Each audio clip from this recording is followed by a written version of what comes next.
thankful to have all of you with us this evening, and we think that you're in for a real treat to hear our good friend John Bayless perform this evening. John will play a number of your favorite songs, speak a little bit about his life, and answer some questions. I would also like now to introduce a very dear friend, very special lady, Sue Cameron. Sue will introduce John and act as our MC tonight. And again, thank you all for being here. I couldn't decide between the pulled pork sandwich, I'd like hands. The pulled pork sandwich, raise your hand because it's going to be, or the chicken curry. Hands for pulled pork. Chicken curry. Pulled pork. Okay, not as much. Okay, hands for chicken curry. Deviled eggs. Deviled eggs. All right. Hands for deviled eggs. See, Bonnie wants to know what to order again. And so we evaluated them, and they're all absolutely fabulous. I am thrilled to be here tonight. They introduced me to John, and I went over and met him in his kitchen, and it was like we'd known each other for 100 years. He's so funny and so talented and so kind. He really blew me away. And the only time I've ever seen him play is on the internet. So I'm like you, sitting here waiting to see him for the first time. If you don't know anything about John Bayless, and I'm not going to tell you too much because we're doing that in the questions section, but he was Leonard Bernstein's protege. He played Carnegie Hall when he was 25. He started playing the piano when he was 4 by ear. He's been on Billboard charts, and he's really quite something. And then in 2008, unfortunately, he had a stroke, and he lost the use of the right side, and he had to learn to sound like two hands with one hand. It's simply extraordinary. He's such an inspiring man. I just adore him, and I've already asked him out. So the pièce de résistance, or piece, John Bayless. Hi. Hello, how are you?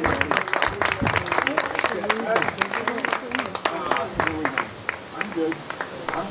Hi. Is it Wendy? Is it too Wendy? No. Okay. We can't help it.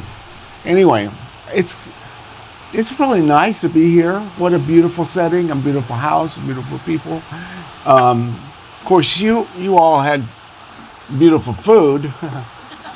Not me yet.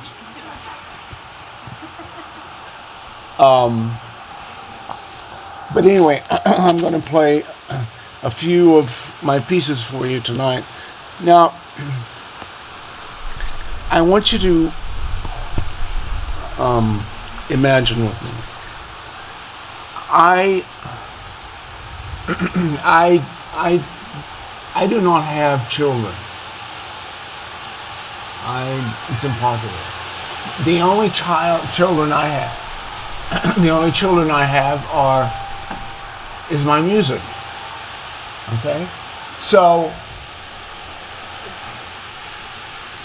I was thinking, children, like the pieces I'm going to play, children can be obstinate, ridiculously charming.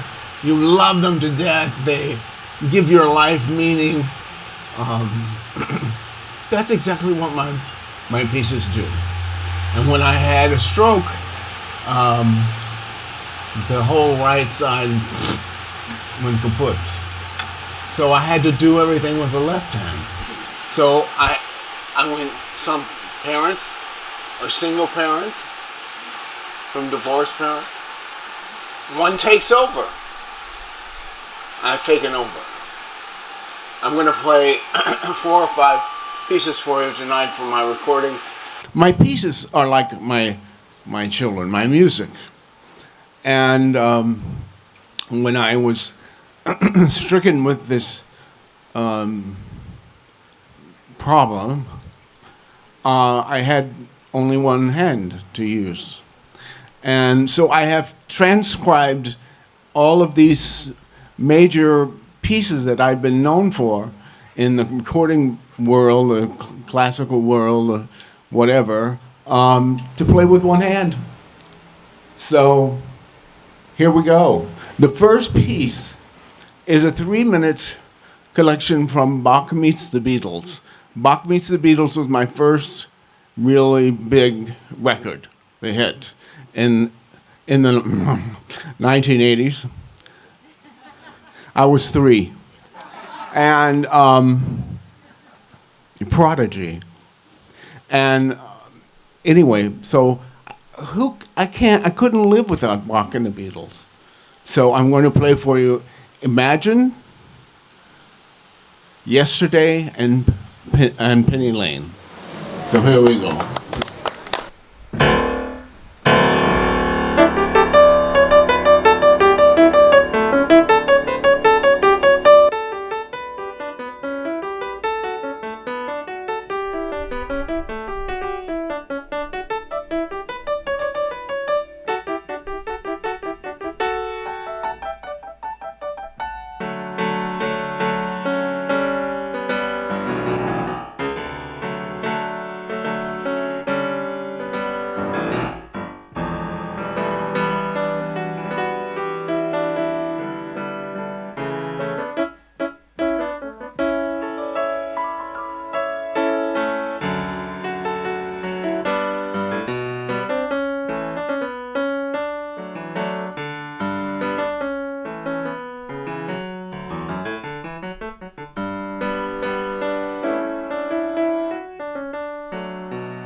Mr. Bach, Mr. John Lennon, Mr. Paul McCartney.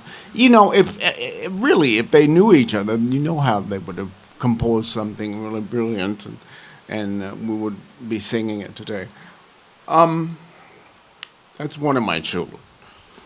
The other one I like to play for you is a combination of a movie theme and Rachmaninoff.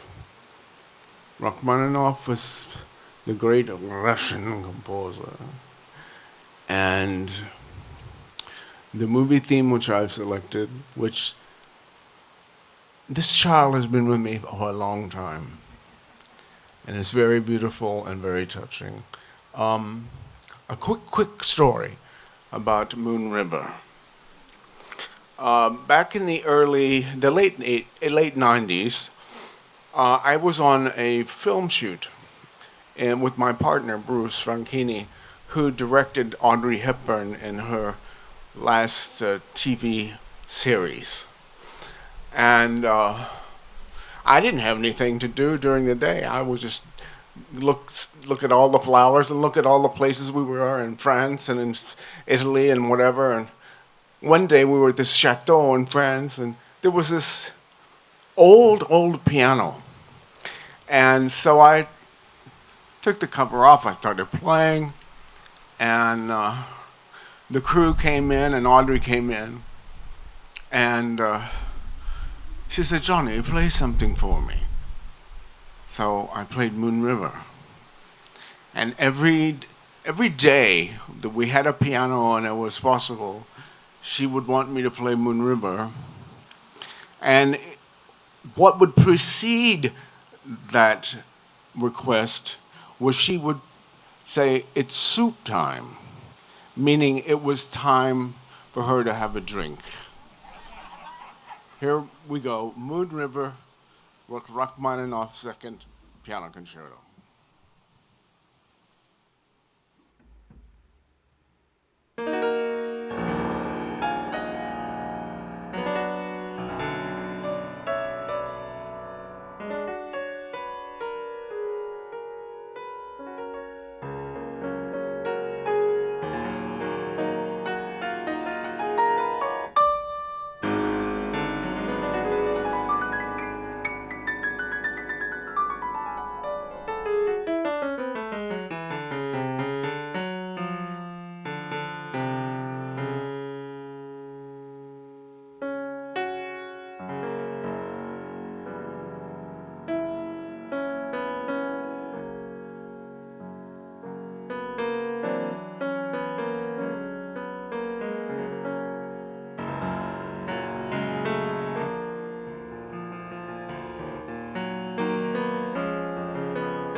Thank you. I love romantic stuff. Incredible.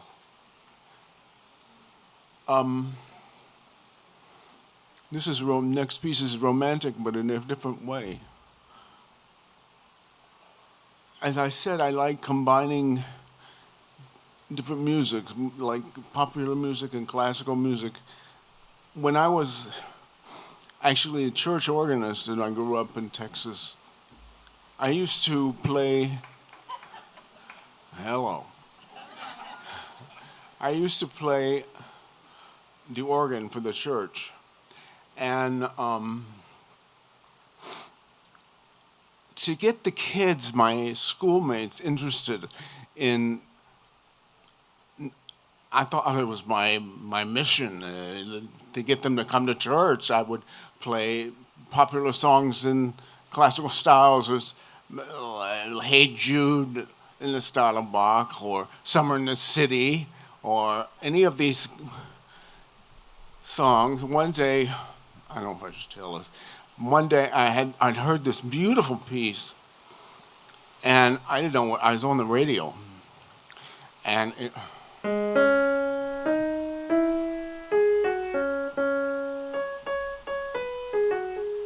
the House of the Rising Sun. So it's innocent to me. I didn't. What do I know from Rising Sun?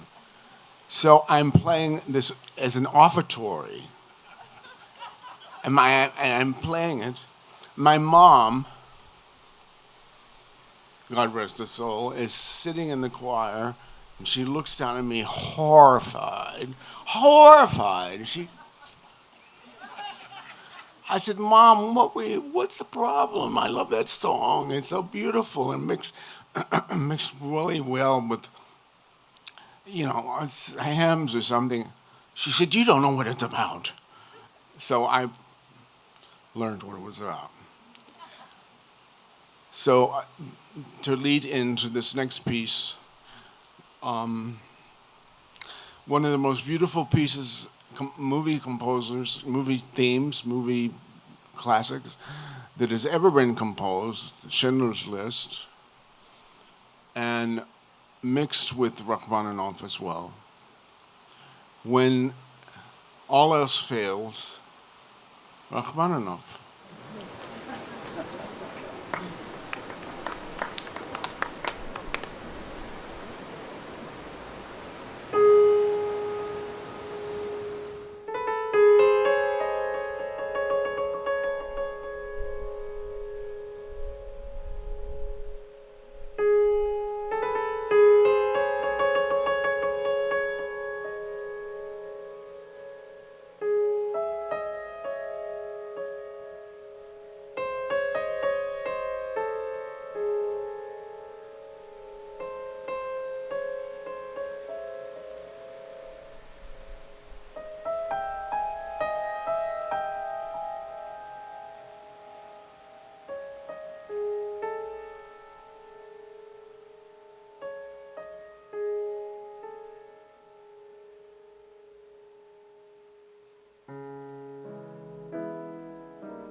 I want to play one more for you. I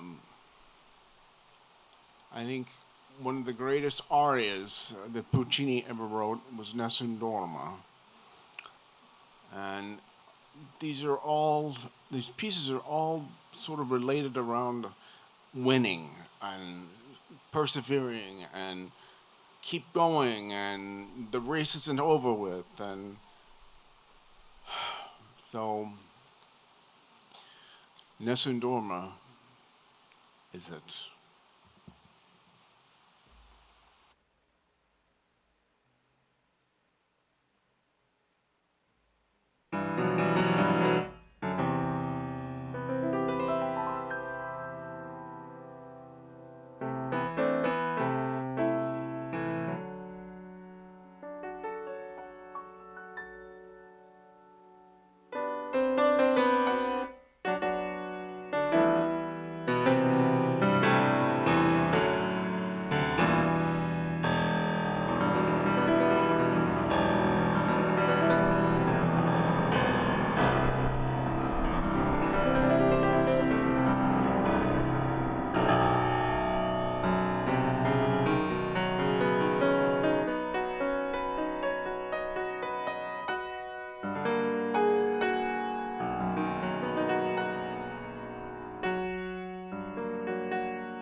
Thank you very much. So sweet. I'll leave you with this one last piece. So I guess sort of an encore.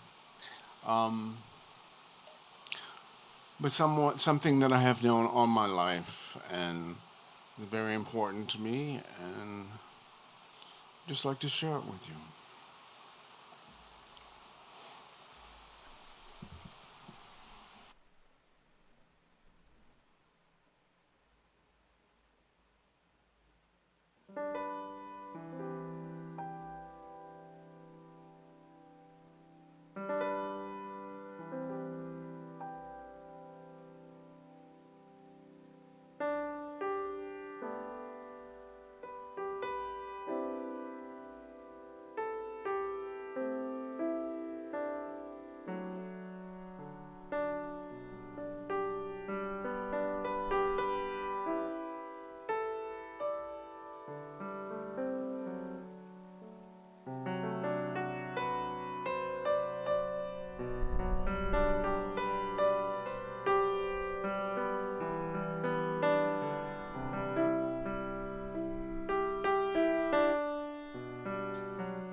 Do you know, if anybody wanted to buy Bayless meets Bernstein, the West Side Story CD, it's very easy. You just go on Amazon. It's $834.87 for his CD. It went up? He just said it went up. And if you wanted to buy And if you wanted to buy Bach meets the Beatles, which was in the top 10 all throughout the 80s, that's very cheap. That's $604.99. So I encourage all of you to take out your phones. And you did say you'd give me both for Christmas, didn't you? Yes, I said that. Yeah, that's what I thought. Thank Nobody else. Since we just had a coronation, Yes, ma'am. you played for Queen Elizabeth, didn't you? Yes, I played for Queen How Elizabeth. was the old broad? She was good. She was very stoic and walked by, and Prince Philip, he went like that, and that's about Five all, fingers, That's okay. about all I got. That's all. Hey, that's more than I got. Anybody? No, I have not met And, Queen and Elizabeth. you know, she kept standing and all that kind of stuff. So Okay. Was it the a- tiara on straight? Yes, it was on straight, and she looked. Did she you looked wear all right. perfume just out of curiosity? Did she? Yeah, I don't know. I don't know. You didn't get close enough, right? I wore my own. So What do you wear perfume or cologne? Oh, what do you wear? What is do it? Do I can smell it wear- from here. Yes. What is wear it? Perfume. You should see Naked- my counter yes. at home. It is laden. It is the most beautiful counter. It beats Saks or any of these stupid I feel the stores. same way. Oh, I wear well, a lot of different things. My favorite thing for a long time, when I was touring a lot, was 1000 by Jean Patou, Mille, Oui. and when I played with orchestra, I that was after intermission, and I would just have sprayed myself, Spray twice. and the second violinist every night she would look at me. She goes, "I love you." Because they could smell it. Anyway, I love sense. I love. If I wasn't in music, I would probably be in that. Don't laugh. Or you'd be in jewelry. Now, Oh, just yeah. if you can see, I don't know if anyone can see this. He has a. Go ahead. You describe your jewelry. I'm not showing off. I just I'm want doing it to for you. be bejeweled and show that I care about what I look like. When they go talk to you when you're back there, Yeah. look at his ear. There's a stud the size of an apple.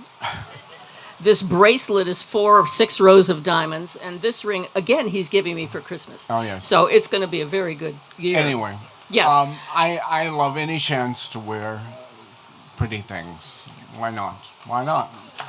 Yes. The world is ugly sometimes, and we have to be pretty.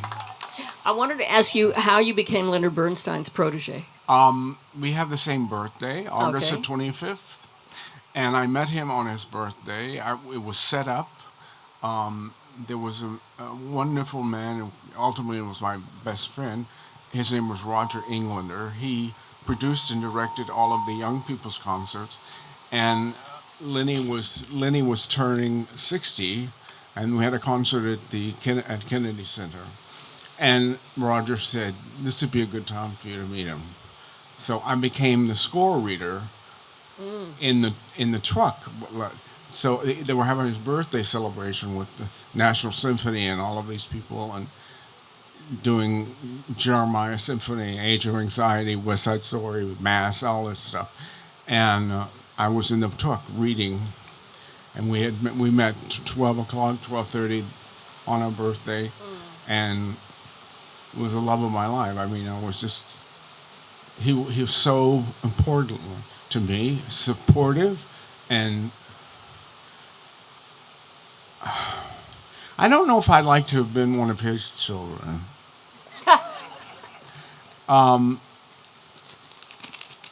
It was, I loved him. I still do. I miss him every day. I mean, when he died, it was a terrible loss. Did you ever meet a fellow named David Israel? Of course I know him. I was going out with David Israel, and he said David Israel was Leonard Bernstein's what do you call him? Copyist, and he Copyist, and he was in charge of the charts and Yeah. all of the music. Oh, I love and him. he said, "Meet me at he had passed, and he said, "Meet me at Leonard Bernstein's apartment." I said, "Sure." And took a photo. I know that you know that the entire apartment, they've touched nothing. Nothing. Since he died, nothing. I literally went into his private bathroom, and the magazine was open to what he was reading when he died, and I was there 5 years after he died. It was Wow. magical. I know, He I was know. still there. He was still there. Yeah, it was really It wild. was incredible. I love David Israel. Yes. Another question. Yes, ma'am. When did you first find the magic in music? I think it found me. The magic in music. That point where your heart soars. Hearing pieces on television, at church, radio. It drove me crazy. I had to recreate them instantaneously at the keyboard because I played by ear. Right. and didn't read a lick of music. And my mother said, if you're going to succeed, you're going to do something, you've got to learn how to read. So you did have piano lessons to learn. Oh my God! I started piano lessons when I was 6. I started playing when I was 4. My mother was my first teacher. I went to Houston, and I flew. I'm not. Well, I am sort of showing off. I went to Houston twice a month for piano lessons, and I flew by myself on Braniff Airlines and Texas International. Right when I was a high school sophomore, junior high, and senior, and studied there.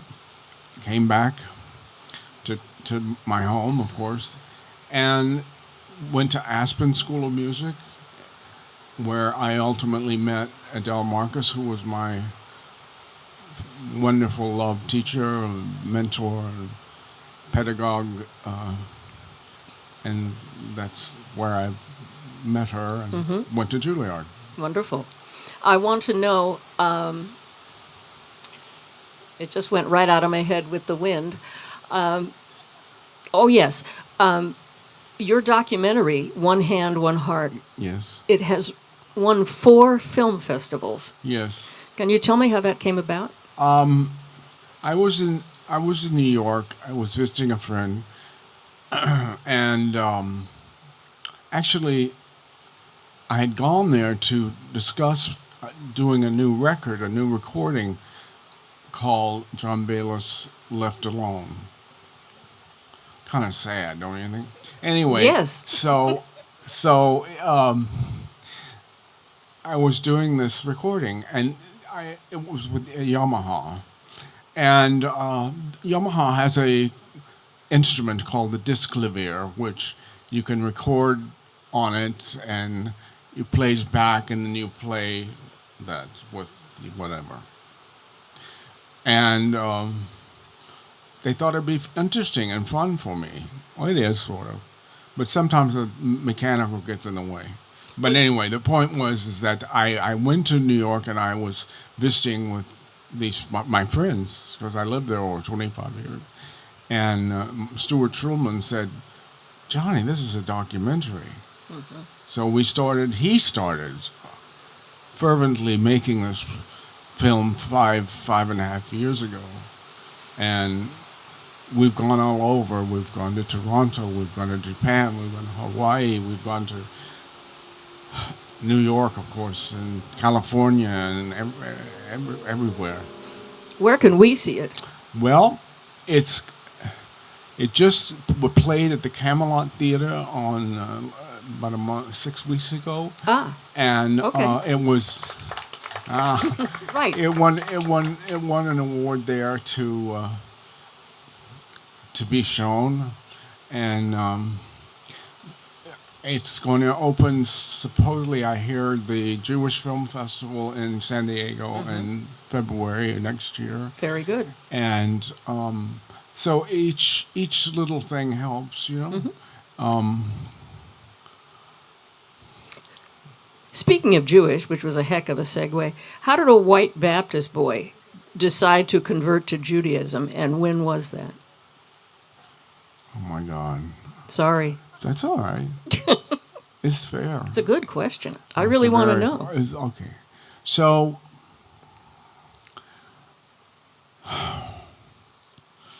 we were, I was a Southern Baptist, very entrenched in dogma, Southern Baptism, everything. Went to church twice on Sunday, once on Wednesday night, once on Thursday, once on Friday. Choir practice on Saturday, and started over again. I just felt something was missing, and it was around that time when I was going to Houston, and I was meeting other people, meeting other colleagues, teachers, and I became really interested in it. And I used to have the most holy weekend. I would play in Temple on Friday night, because I wanted to learn. I wanted to learn, explore, and hear the song, hear the Hebrew, and then I'd play in church on Sunday. I would go to New York, very heavily Jewish influence, but if you're not really into it, it's a different thing. And I'd always wanted to learn Hebrew, and I'd always wanted to learn the prayers and everything like that. And then after I had the stroke in 2008, I wasn't playing any concerts, and I didn't have anything to do. I had to reinvent, restart, not only recharge, but reinvent. And Bruce Franchini, my partner, God rest his soul, we were together 27 years. We was driving down Monterey Avenue in Palm Desert, and I saw this sign that said Temple Sinai, this way. So I called there and asked if they had a Hebrew teacher. And yes, so I started learning, I started studying. Every week, Bruce would drive me to my Hebrew lesson. I had met the most fantastic people in the world that went to that temple, and it was like, when I say a rebirth, it was the evolution of what was to come. Was this before or after the stroke? This is after. Okay, so 'Cause that helps you then. Because I had no plan. The calendar's blank. Right. Because concerts are booked at least a year and a half, 2 years in advance. So I didn't have any, and you know what? I really didn't want to play the piano. Were you mad at it? I wasn't mad, and I've never been mad at God. People always ask me that. Are you mad at God for what he did to you? God didn't do this to me. I meant if you were mad at the piano, but let's go with God. Yeah. The piano is my friend, and it's my best friend. And when I was a kid, I was very quiet and to myself, and I practiced, and it became such a major part in my life. I expressed music, I expressed, my feelings and what I was going through. I knew at an early age that I was gay. You might find this very hard to believe. I am so shocked. Are you? Yes. The jewelry was a tip-off. You are so funny. Thank you. Ha. Anyway, Talk to my mother. Never mind. Okay, I have a question for you because Yes. I know I No. I blew the rhythm by being funny. I'm joking. I want to know, though, seriously, what was the moment after you had the stroke that you knew that you were going to go on and go to Act 3 and do it beautifully? What was that moment? Sorry, That's but fine. another It's question a- that everybody wants well, to know. it's like your circumstances in life dictate where you go and do what you need to do. And I didn't really want to play the piano anymore. I thought, my God, for the first time in my life, since I am 4 years old, I don't have to say I'm playing the piano. I'm practicing. Enough, Dianu, with this piano. And so I had 2 months of that. And then I got a call. I got a call from the Steinway family. Henry Steinway was a very, very close friend of mine. He was 96 years old. And when I'd be in New York or whatever, we'd always go to lunch.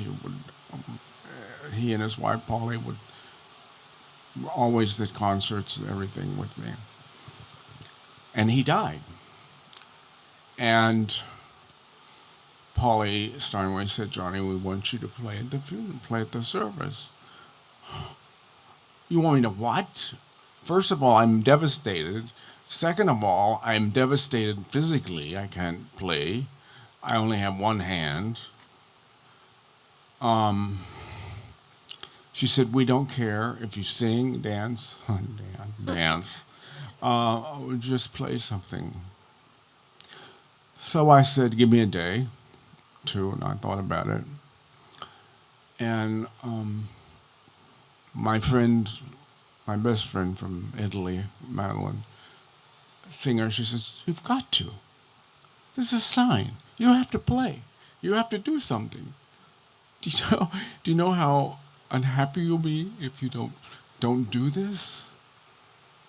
You have to. Even if you fall flat on your face, you have to do it." She was telling me that on I-10 going to the outlet malls. I'm serious. Don't give me an opening like that. No. And, so I did. So I composed this piece for the left hand, the first thing. And I jump out of the gate, not playing for anybody, but I'm playing in front of all these fabulous concert pianists and important music people and stuff. And I'm limping to the piano, and I played this piece I wrote for Henry, Elegy for Henry. And That's when the light went on for you. it changed. That's It changed. fabulous. This is going to be my last question to you, because he's going to go over there and you can ask him any questions you want. Did you have to practice now with the left hand and how to do it? How did you figure that out, and how long did it take? It's now In 3 sentences. Kidding.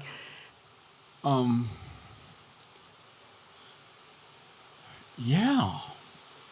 It's my non-dominant hand. Oh no. My non-dominant hand. It never really was weak because my teacher, Adele Marcus, said, "By ye left hands ye shall know them," and it's true now. But I had to work at it. I had a facility, a God-given facility that was just so miraculous. I look at when you see stuff in this documentary, it's like, oh my God, that wasn't me. I didn't think about it. I thought, I was just doing it. I was just do, breathe, music.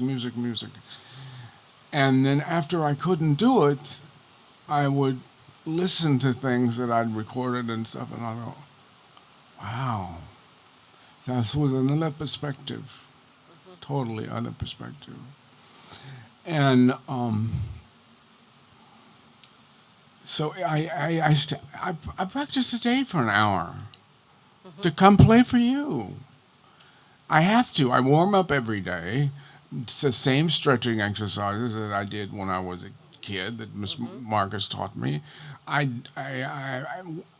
mean, to play all of this music, and this is like not Come to Jesus and whole notes. I mean, this is, good, hard I'm stuff. with you. Yes. It's like, That was real. Yeah, that was good. whatever. I have to practice. Okay. And I feel like I did. That's how you got to Carnegie Hall, right? That's yes, ma'am. I feel like I feel like I did pretty well tonight. Yeah, he certainly did. And John has something that he would like to say, and you had, yes. All my life I've had a deep curiosity of all things spiritual. Being raised Southern Baptist, and my spiritual life was very full, sometimes suffocating. At 14, I became the organist of this First Baptist Church, the youngest organist in the state of Texas, they say. And at 17, my desire and my obsession became all things Jewish. Fast forward, please, to 2014, after my stroke. I became Jewish. And in 2017, I was bar mitzvahed at Temple Sinai. The portion of the Torah that was my bar mitzvah speech, that it was based on, the way you have to give your big speech, was taken from Exodus 13, where Moses was leading the children of Israel out of Egypt to the banks and the edge of the Red Sea. Is Moses going to take that first step into the sea and trust the divine voice from God, believing that the seas would protect them and the children of Israel? Meanwhile, while I'm learning all of this, I'm learning to walk for the third time and listening to my physical therapist barking constantly. Your ankle will hold you up. Trust it. Don't be silly. Is Moses going to take his first step? Am I going to take my first step? Am I going to trust my ankle and not fall on my you-know-what or break my neck? Moses had a clear choice to make. I had a clear choice to make.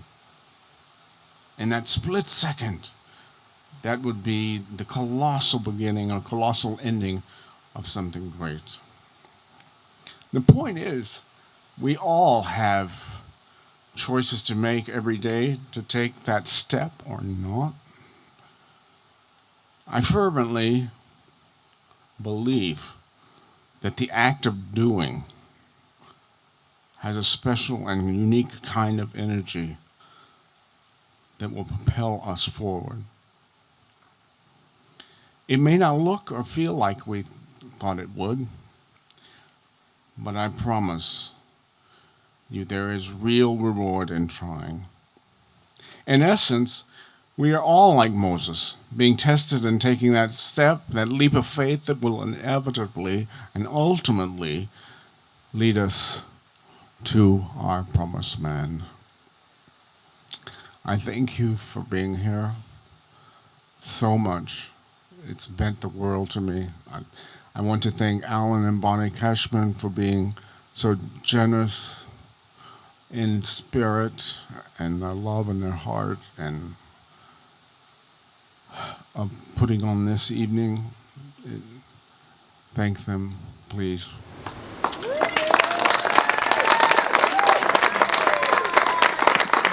Amen.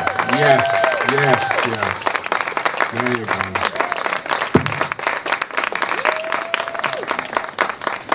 Everyone should have angels like them. Thank you so much. I guess I'm over now. Wow, what a performance. John, thank you so much.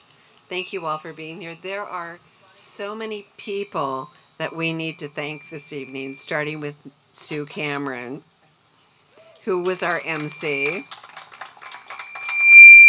Oh, God. Stand out here. Joe Smith and his lovely wife, Barbara. Kip Seraphin. Actually, we'll hold our applause because there's a lot. And soon we will say who the Emmy goes to, right? Okay. Nick Cox, Leanne. It's so lovely that you're here from Texas and so wonderful to meet you, John's sister. We want to thank Above the Crowd Productions and their staff, Willie from 849 and his team, who are amazing. We also want to thank Juan Carlos, Terry Kaler, Susan Esterling, Louis and Ronald, Dennis, Bonnie from Yamaha, and Resort Parking. Thank you all so much. Now, please move back toward the pool patio. There's more food, there's dessert, and John will be on the patio and you can visit with him one-on-one. Thank you all again so much. There's no way that if you closed your eyes, you couldn't imagine that there was somebody playing with both hands. Right. Just stunning. Never missed him. Stunning performance. Never Amazing. missed him. So glad we got to see that. Well, John Bayless is one in a million. He has such great talent, and he's been able to take the talent that he had when he had two hands and take all of his music and recompose it for one hand. There's no words. It was really fantastic. I really enjoyed it.